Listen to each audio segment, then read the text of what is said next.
The Honorable Lecturer Sir Sam Hidang and all my beloved friends, Assalamualaikum warahmatullahi wabarakatuh. Waalaikumsalam warahmatullahi wabarakatuh. Thank you for the opportunity that given to us. First of all, let's thank you to Allah Subhanahu wa Ta'ala who always give health, blessing, and salvation because we can attend this class without trouble at all. Secondly, may salawat and salam for our Prophet Muhammad Sallallahu Alaihi Wasallam, who always give goodness in this world. Okay, before we continue our presentation, let us introduce our group member. Start with me. My name is Makfira Al-Mutmena as the first speaker. My name is Dewi Aulia Bahtia as the second speaker. My name is Bismara Hada as the third speaker. My name is Nurudin Katiwi as the last speaker. Okay, we move to our presentation. Our presentation is about chapter 9, that is the second part of language contact. There are pidgins, creoles, and new Englishes. Okay, it's time for me to present my material. That is the first part, that is introduction. Next slide please.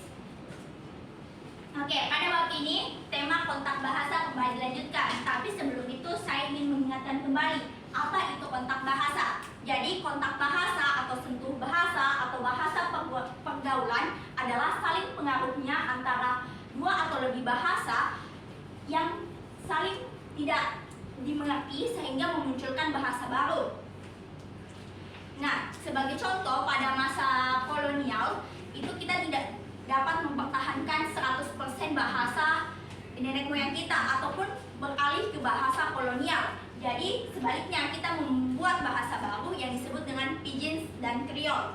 Nah, bab ini juga berfokus pada masa perbudakan yang memunculkan tadi bahasa pidgin dan creole hingga terbentuknya bahasa New Englishes. Next slide please. Oke, bagian kedua adalah pidgin dan creole. Next slide please. Oke, menurut salah satu ahli teori bernama Kate Winom 1971 berpendapat bahwa penciptaan pidgin ini tergantung pada kontak antara dua bahasa atau tiga atau lebih yang saling tidak dapat dimengerti, sehingga untuk berkomunikasi mereka menciptakan bahasa yang relatif sederhana. Nah, secara lebih sederhana, pidgin ini adalah bahasa yang tercipta dari pertemuan antara dua atau lebih bahasa yang saling tidak dapat dimengerti, sehingga untuk berkomunikasi itu harus disederhanakan. Pidgin ini bersifat suddenly atau tiba-tiba, quickly atau secara cepat untuk kegiatan bisnis saja pada masa perbudakan. Jadi pidgin ini tidak memiliki native speaker. Sebagai contoh, ini ada contoh pidgin yang ada pada masa penjajahan Inggris di Indonesia, di mana pada masa itu orang Inggris itu membuat perkebunan Indonesia yang mana pekerjaannya itu dari rakyat Indonesia sendiri. Dan untuk rakyat Indonesia ini berkomunikasi dengan tuannya, maka mereka menciptakan bahasanya sendiri karena mereka tidak dapat belajar bahasa Inggris secara cepat. Di sini bahasa Inggrisnya itu very cheap. Nah, orang Indonesia itu berucap very cheap. Di sini adalah bahasa Inggris tetapi menggunakan pengucapan bahasa Indonesia. Yang kedua adalah pipe, di mana orang Indonesia itu mengucapkan pipe, dan yang terakhir adalah thousand, di mana orang Indonesia mengucapkan thousand. Next slide please. Yang kedua adalah creole. Jadi creole ini adalah kelanjutan daripada pidgin, yang artinya creole ini adalah pidgin yang diwariskan secara turun-temurun dari generasi ke generasi sehingga memunculkan native speaker. Ada contohnya yaitu dari bahasa Bislama di negara Vanuatu.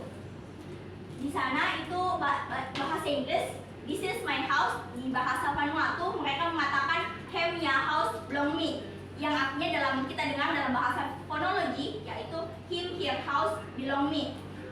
Contoh kedua adalah I have already been to town. Di bahasa Bislama mereka mengatakan me been long time finish, yang kita dengar dalam fonologi yaitu me been long time finish.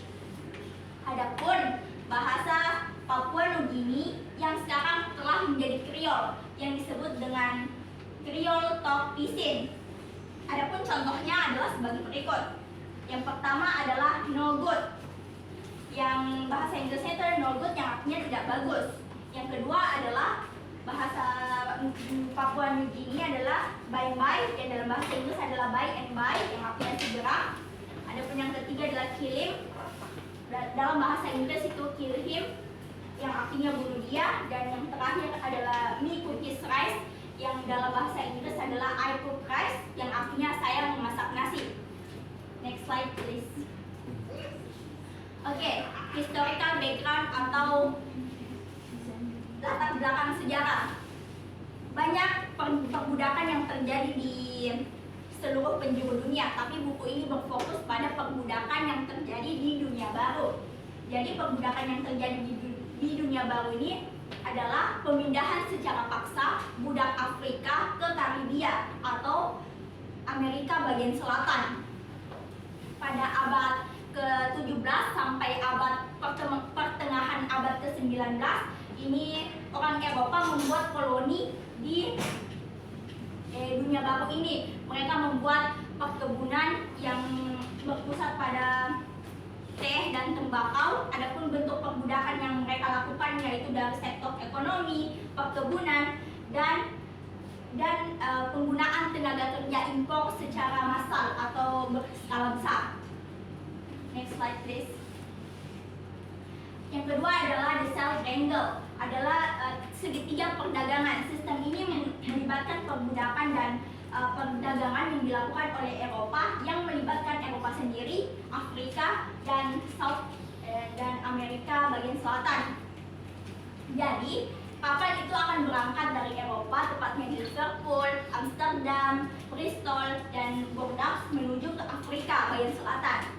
Nah, di Afrika Selatan ini nanti budaknya ini akan dibawa ke dunia baru atau Amerika bagian selatan. Nah, di Amerika bagian selatan ini, pidgin yang terbentuk itu berasal dari interaksi antara budak sesama budak ataupun budak dengan tuannya. Next slide please. Next. Ya, di sini adalah perbedaan Kriol benteng dan kriol perkebunan. Jadi, kriol benteng adalah kriol yang berkembang di Afrika bagian selatan, di mana para budak ini ditahan oleh orang Eropa di benteng-benteng di sana untuk menunggu kapal yang dari Eropa tadi. Ini menurut pendapat Arendt 1995. Adapun kriol perkebunan merupakan kriol yang berkembang di Amerika bagian selatan atau dunia baru tadi, dan didominasi oleh bahasa Eropa. Bahasa yang didominasi ini disebut dengan superstrat, dan bahasa yang dibawa oleh orang budak tadi yang dari Afrika itu disebut dengan substrat. Next slide please. Oke, selanjutnya adalah trade atau perdagangan. Dalam kegiatan perdagangan, pidgin ini berkembang dari situ. Jadi di sini ada pertemuan antara banyak orang dengan berbagai jenis bahasa, tapi tanpa ada yang menerjemahkannya. Menurut Sridhar 1974, pidgin ini berfungsi sebagai kata penghubung antara orang-orang yang memiliki sekitar 29 bahasa di sekitarnya.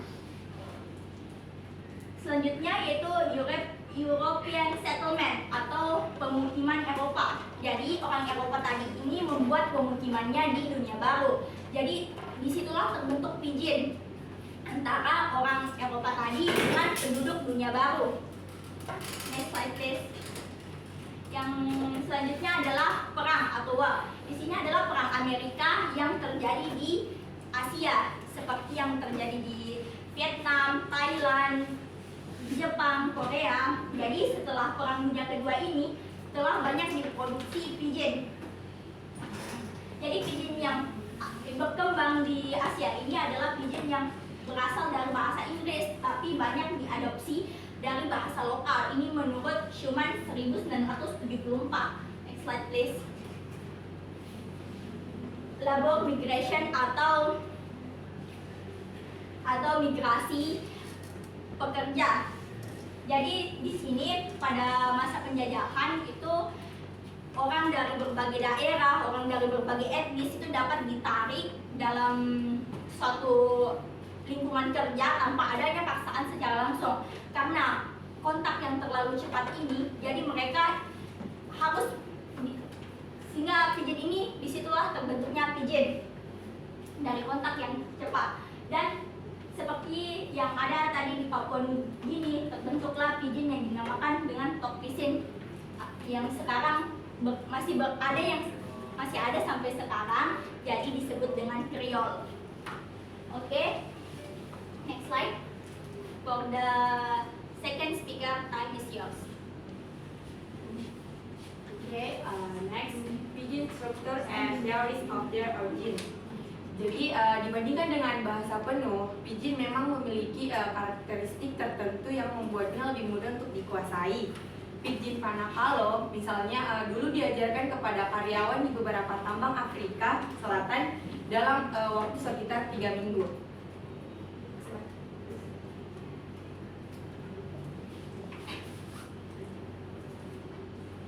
Oke, jadi selanjutnya ada pigeon vocabulary, yaitu polisemi. Polisemi banyak kata pigeon bersifat polisemi, yaitu mampu mengungkapkan beberapa makna yang sebagian besar jelas atau dapat diperjelas dalam konteksnya.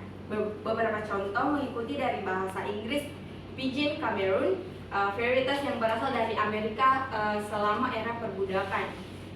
Bisa kita lihat pada bagian ini, shadow, yang biasanya itu shadow, shoal, reflection, beef, meat, animal, water, and belly. Next slide please. Oke, selanjutnya multifunctionality. Satu kata dapat digunakan untuk berbagai penggunaan tata bahasa dasar dalam pigeon. Jadi di top pisin, kata seperti seek berfungsi sebagai kata benda dan kata sifat. Seperti ini, me sick. Ini disederhanakan dari ini, I'm sick. Selanjutnya, oke, circumlocution.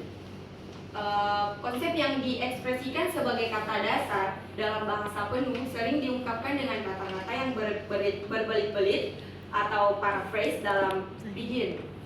Dalam rangkaian contoh berikut yang menunjukkan sirkumlokasi di tok pisin, elemen kuncinya adalah penggunaan kata kerja superscript milik sebagai kata depan yang berarti dari.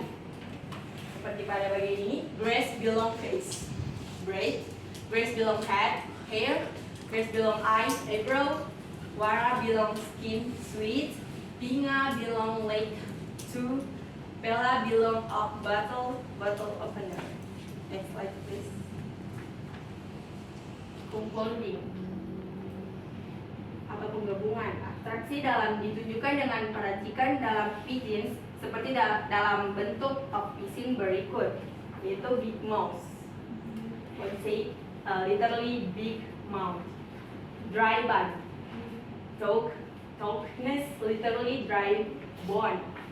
Tubal, in two minds, doubting, literally two believe.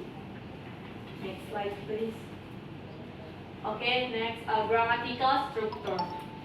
Pigeon memiliki sangat sedikit sufiks dan penanda tata bahasa kategori yang wajib dalam bahasa.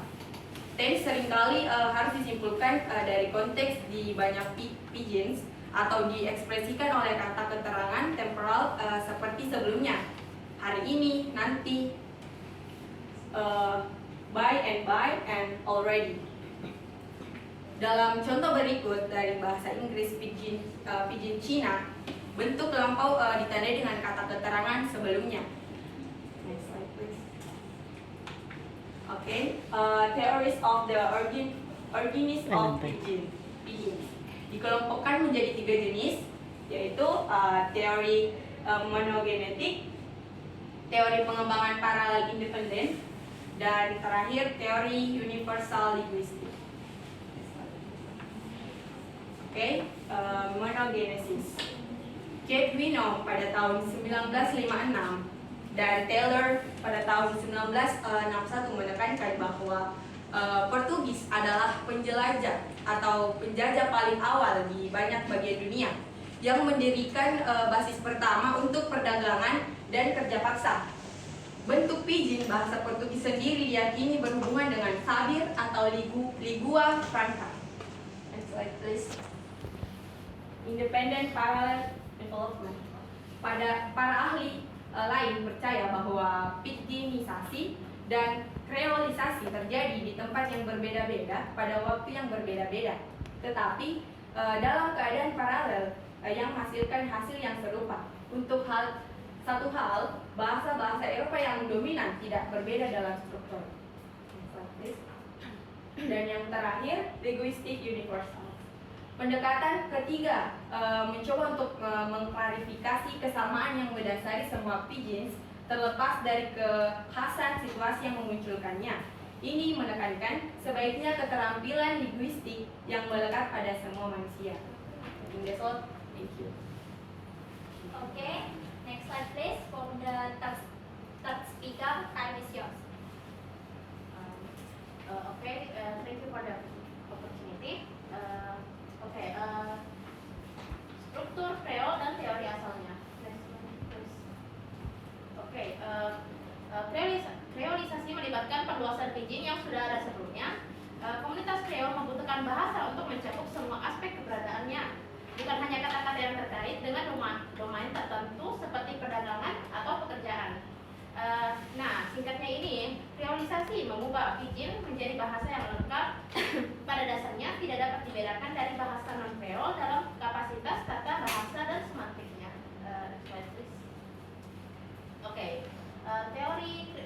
Teori kreolisasi. Seorang ahli teori penting dalam studi kreolisasi yang teori programnya telah mendorong banyak penelitian dan perdebatan, yaitu Derek Bickerton ini menekankan bahwa meskipun Creole sampai batas tertentu berasal dari pidgin, namun kedua jenis bahasa tersebut sama sekali berbeda.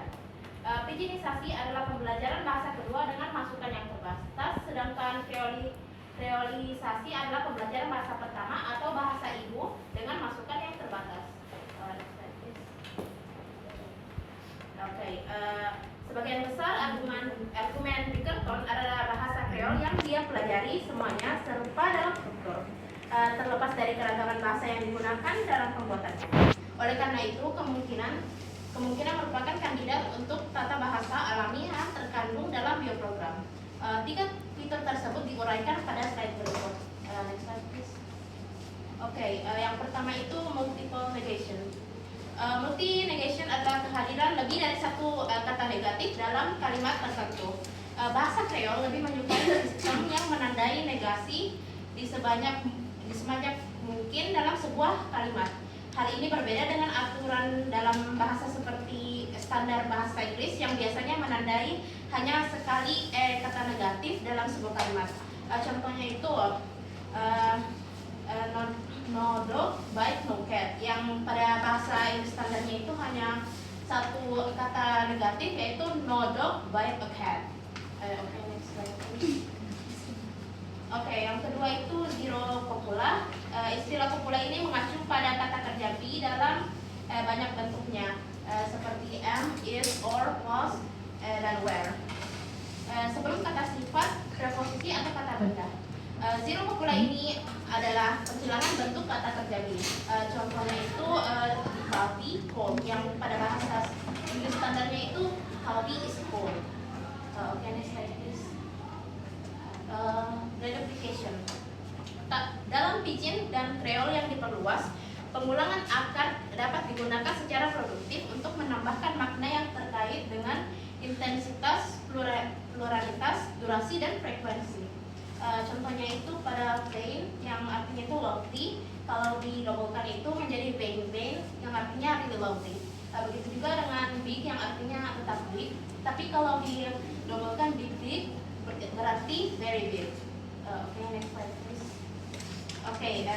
Yang terakhir ini serial verbs. Istilah kata kerja serial atau serial verbs ini mengacu pada urutan dua atau lebih dari kata kerja yang memiliki subjek yang sama. Contohnya itu he told me tas, yang pada bahasa Inggris standarnya itu he told than me. Next slide please. Oke, sebuah alternatif, gradualism and alternative sebuah alternatif hipotesis bioprogram disediakan oleh apa yang disebut akun gradualis. Dalam keadaan ini, anak-anak dan orang dewasa akan terlibat secara bersamaan dalam proses bertahap mengubah pidgin menjadi Creole. Kedua jenis bahasa tersebut akan hidup berdampingan untuk sementara waktu. Lebih dari itu, kebutuhan untuk menciptakan cara komunikasi yang sukses untuk berbagai fungsi adalah penentu utama dari jenis yang secara bertahap berkembang dan stabil dalam Creole. Gradualis tidak merasa perlu untuk menempatkan cara kerja dari linguistic blueprint di luar tuntunan komunikasi. Bentuk-bentuk gramatikal berangsur-angsur berkembang dan stabil. Next slide, please. Decolonization. Terkadang perubahan dalam keadaan sosial memungkinkan penutur bahasa Creole memiliki akses yang lebih besar ke bahasa superset. Struktur Creole kemudian dapat mulai berubah dalam konteks superset. Perubahan ini disebut dengan decolonization. Dalam masyarakat di mana dekolonisasi dimungkinkan, terdapat berbagai variasi linguistik antara Creole dan bahasa superset. Next slide, please. Ahli bahasa ini mengidentifikasi 3 sistem pusat dalam variasi, yaitu Basilek, Aprolek, dan Mesolek. Basilek ini mengacu pada Creole dalam yang terjauh dihapus dari bahasa Lexicon. Dua bentuk mewakili sistem linguistik yang berbeda yang biasanya saling tidak dapat dipahami. Yang kedua itu Aprolek menunjukkan variasi yang diucapkan oleh beberapa anggota komunitas Creole yang pada dasarnya sama dengan bahasa superspread, kecuali mungkin untuk aksen dan 1 atau 2 perbedaan gramatikal. Next slide, please. Yang terakhir itu recreolization. Kebalikan dari dekolonisasi, proses ini di mana varietas aprolektal dan moselektal atas mulai menjadi lebih mirip Creole, bukannya kurang. Kondisi sosial untuk pembalikan ini adalah kebalikan yang mendukung dekolonisasi. Mobilitas sosial tertahan dalam beberapa hal. Para remaja ini berbicara dengan dialek bahasa Inggris lokal di daerah mereka dan suatu bentuk Creole yang telah mengalami dekolonisasi pada generasi orang tua mereka. Namun peningkatan konstruksi Creole basilektal terjadi di kalangan remaja yang oleh Wright itu disebut dengan dekolonisasi. Sekian dari saya. For the last speaker, time is yours. Baik, untuk materi yang terakhir merupakan penyebaran bahasa dan varietas baru dalam bahasa Inggris. Penyebaran bahasa itu terjadi ketika perbudakan dan masa penjajahan dihapuskan. Dan menurut seorang ahli, Hooker pada tahun 1882 mengistilahkan penyebaran bahasa terkadang digunakan untuk menggambarkan proses di mana penggunaan atau pengguna bahasa meningkat, seperti di negara Prancis, Swahili, Rusia, dan bahasa Inggris. Sedangkan untuk penggunaannya di masa lalu diterapkan pada bahasa Sanskerta, Arab, Latin, dan sebagainya. Yang selanjutnya yaitu mendefinisikan karakteristik untuk varietas baru dalam bahasa Inggris. Pla dan kawan-kawan menggunakan istilah New English untuk variasi yang memenuhi kriteria seperti yang ada di PowerPoint. Nah, kriteria pertama itu telah berkembang di daerah di mana bahasa Inggris tidak digunakan sebagai bahasa pertama atau sebagai bahasa ibu. Nah, poin kedua telah berkembang melalui sistem pendidikan yang pada awalnya tidak diajarkan di bangku sekolah, namun sekarang bahasa Inggris telah diajarkan di bangku-bangku persekolahan. Next slide, please. Digunakan untuk berbagai fungsi, misalnya bahasa antar kelompok di parlemen dan ofisial komunikasi, serta digunakan di media. Yang terakhir telah menjadi pribumi yang dimana mengadopsi kata-kata dari budaya lokal serta dinativisasi dengan menstabilisasikan struktur yang ada. Bahasa Inggris selain digunakan dalam situasi yang formal, dapat juga digunakan sebagai komunikasi internal di antara orang-orang yang bahasanya tidak sama. Nah, di bahasa Inggris ini ada kategori yang dinamakan ESL atau English as Second Language, atau bahasa Inggris yang digunakan sebagai bahasa kedua, di mana di negara tersebut memiliki bahasa pertama atau bahasa ibu dan menggunakan bahasa Inggris sebagai bahasa keduanya. Kategori selanjutnya yaitu EFL atau English as Foreign Language. Berbeda dengan yang sebelumnya, bahasa Inggris ini digunakan sebagai bahasa asing, di mana memiliki peran yang terbatas dan tidak diajarkan di bangku persekolahan. Next slide please.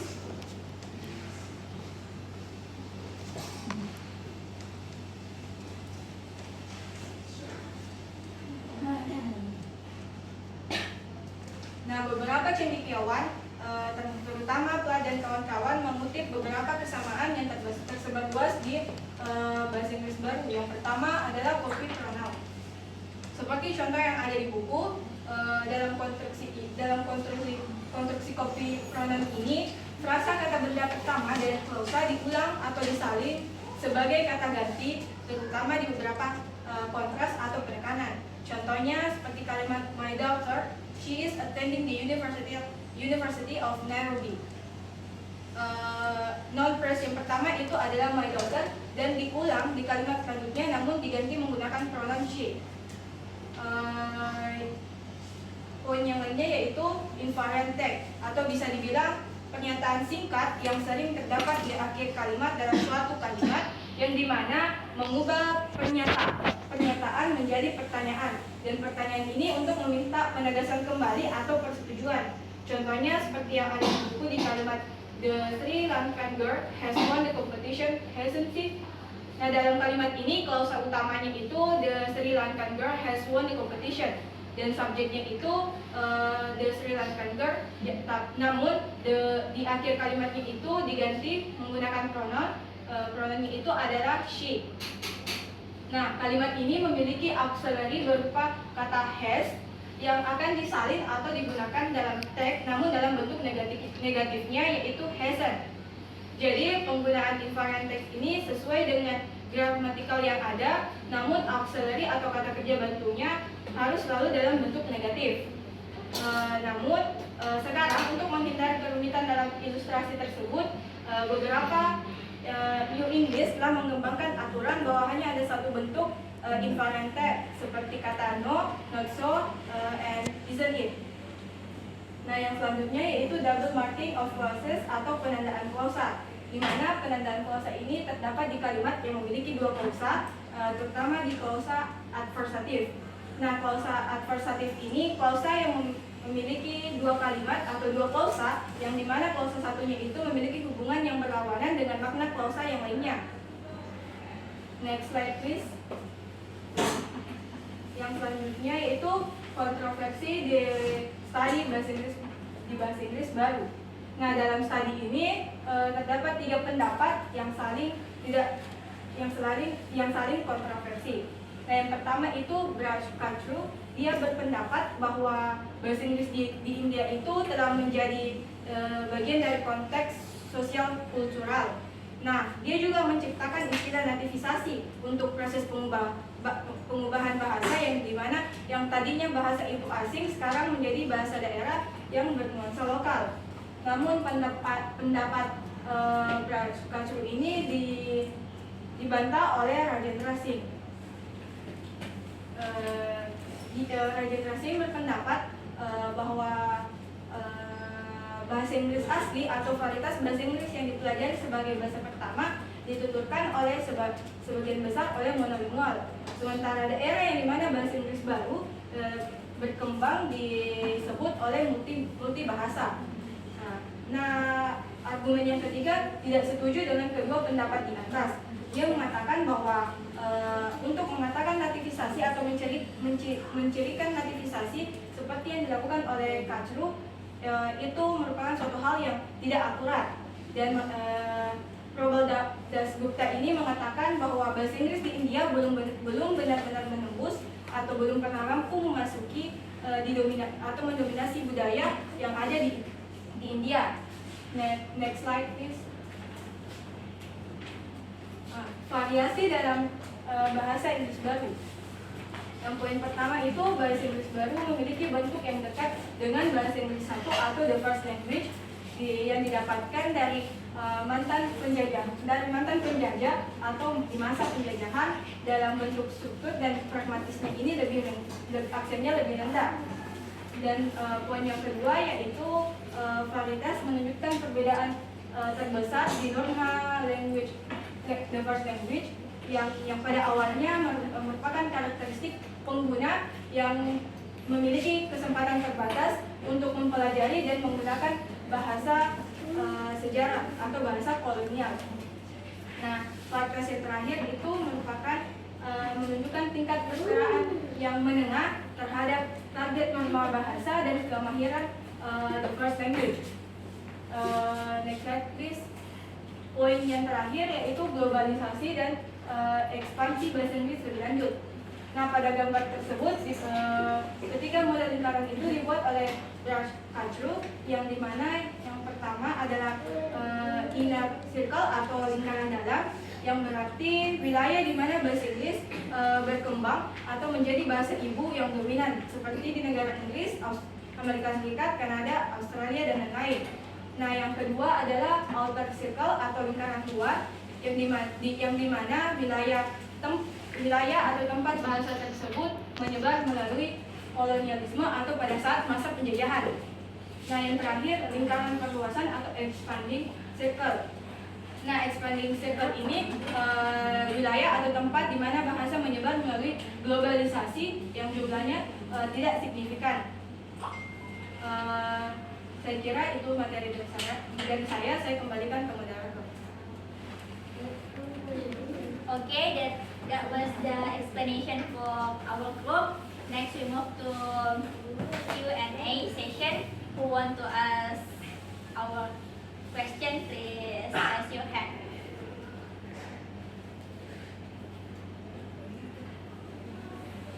Okay, for Vanilla, let me see.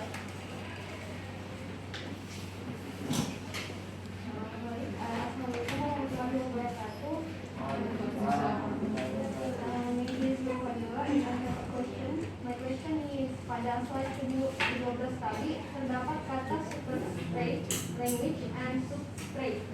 Bisakah Anda memberikan contoh penggunaan dari substrate dan substrate tersebut? Terima kasih.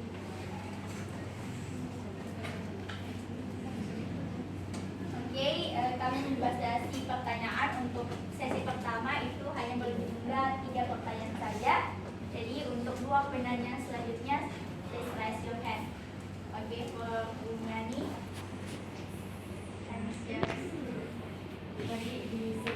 Please, Bunyani, can you stand up? Tadi disebutkan lingua franca. Bertanya apa itu lingua franca? Lingua franca. Okay, for last question, conversation. Okay, Suci Chandra Winata, tanya siapa? Sebagaimana tadi yang dijelaskan oleh Saudari Nurul Dwi Pratiwi mengenai penyebaran bahasa Inggris, bagaimanakah penyebaran bahasa Inggris di outer inner atau lingkaran luar? Okay, we start to answer the question. Mulai dari Nur Fadila. Please, the slide 12.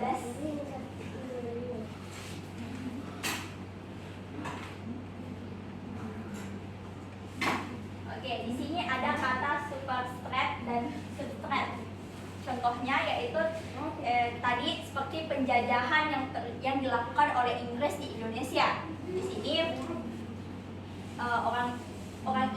caranya orang Indonesia berkomunikasi dengan orang Inggris itu membuat pidgin baru atau bahasa baru. Yang mana yang disebut dengan superstrate. Superstrate di sini adalah bahasa yang dominan. Bahasa yang dominan dari penjajahan Inggris terhadap Indonesia yaitu bahasa Inggris itu sendiri. Dan bahasa substrate adalah bahasa yang tidak dominan atau bahasa yang dibawa oleh budak itu sendiri.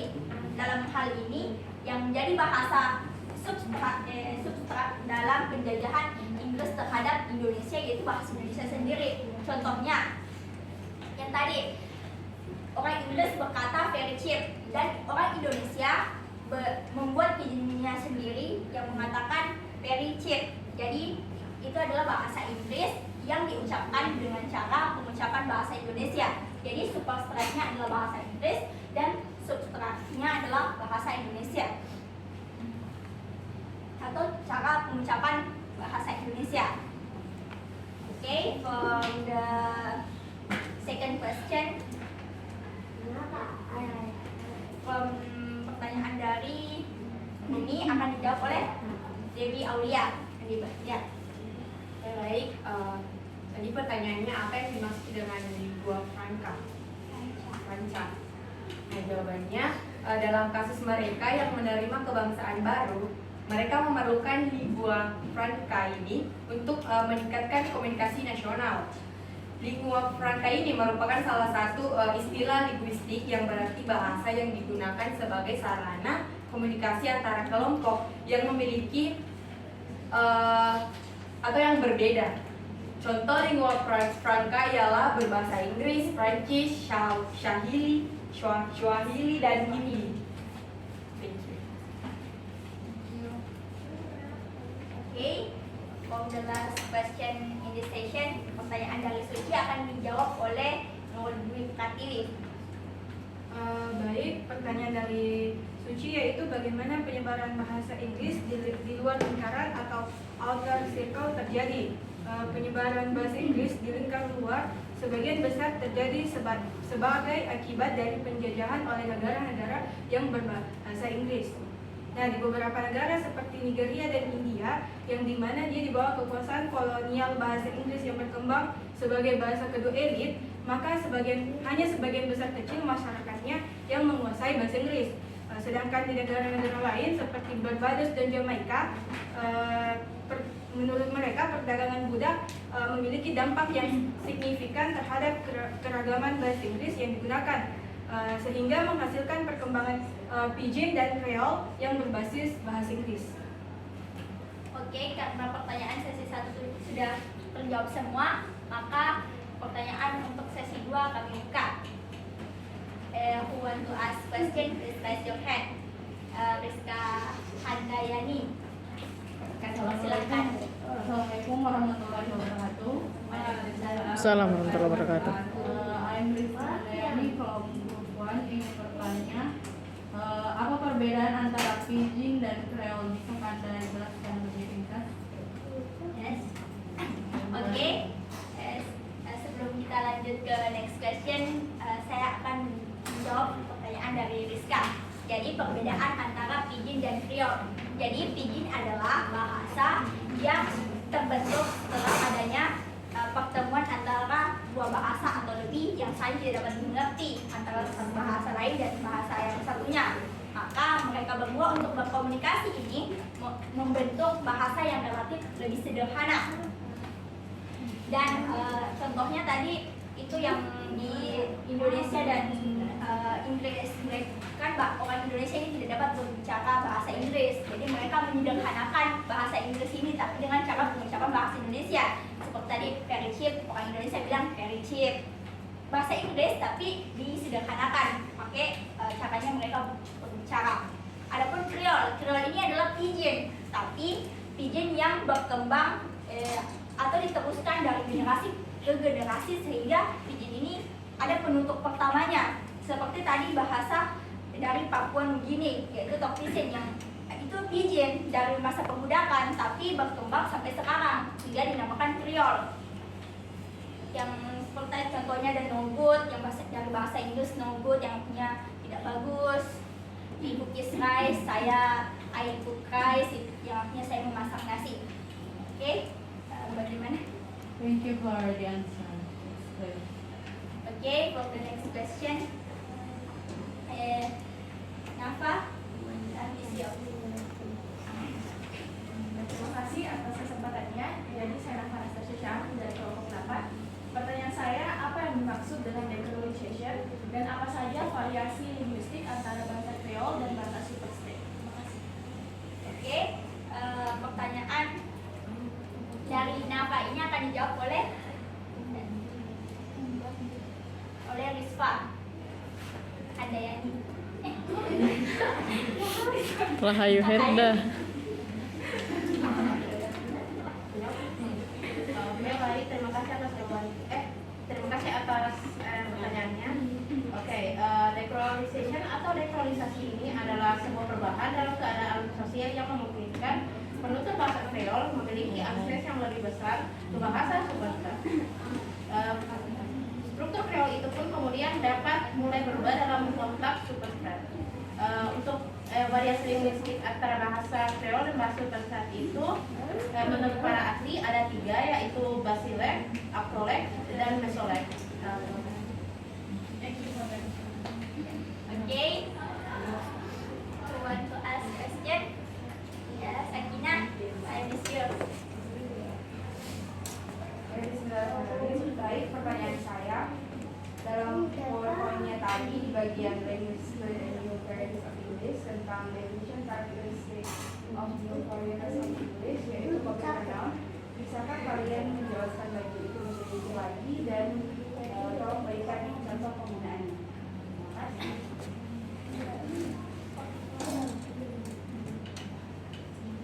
Oke, pertanyaan dari Nurul Insani akan dijawab oleh Nurul Fatih.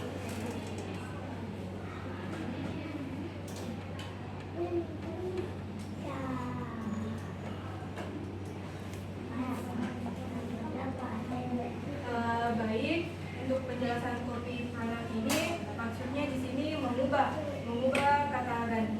dari subjek menjadi kata ganti atau pronoun. Contohnya seperti yang di buku di kalimat sebagian besar orang India mereka mengetahui bahasa Inggris. Nah, kalau di translate ke dalam bahasa Inggris, most Indians, subjeknya adalah most Indians, yang dimana mereka adalah plural atau jamak, sehingga di kalimat selanjutnya subjeknya diubah atau diganti menjadi pronoun dari most Indians ini agar tidak terjadinya pengulangan kata yang sama. Jadi kalau ditranslatekan menjadi most Indians, they know English. Bagaimana dengan Sakina? Terima kasih jawabannya. Okay, for the last question in this session by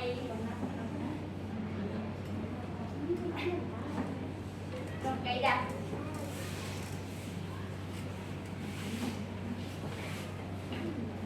Pada materi tentang pada hari pertama kan PIN adalah bahasa yang tercipta dari 2 atau lebih bahasa yang tidak dimengerti, dan Kreol adalah salah satu ada karena perkembangan dari PIN tersebut. Nah, pertanyaan saya, apakah ada suatu bahasa dari PIN yang tidak berkembang? Maksudnya tidak berkembang sehingga tidak jadi Kreol begitu. Dan apa yang menyebabkan hal tersebut? Kalau bisa diberi contoh. Jadi pidgin ini adalah bahasa yang tercipta dari pertemuan antara 2 bahasa yang saling tidak dimengerti. Tapi untuk berkomunikasi itu ada terjadi penyederhanaan kata. Nah, pidgin ini adalah kata yang tercipta secara tiba-tiba, suddenly dan cepat dalam berkomunikasi pada masa pembentukan dulu, dan itu hanya digunakan untuk keperluan bisnis saja pada masa itu. Jadi pidgin ini bisa hilang. Jadi pidgin ini tidak bertahan lama. Tapi pidgin yang bertahan lama dan diteruskan dari generasi ke generasi itu namanya Kreol. Jadi kalau ditanya apakah ada pidgin yang bertahan sampai sekarang, ya itu namanya bukan lagi pidgin kalau bertahan sampai sekarang, namanya Kreol nih. Dan pidgin ini hilang pada masa perbudakan dia ada.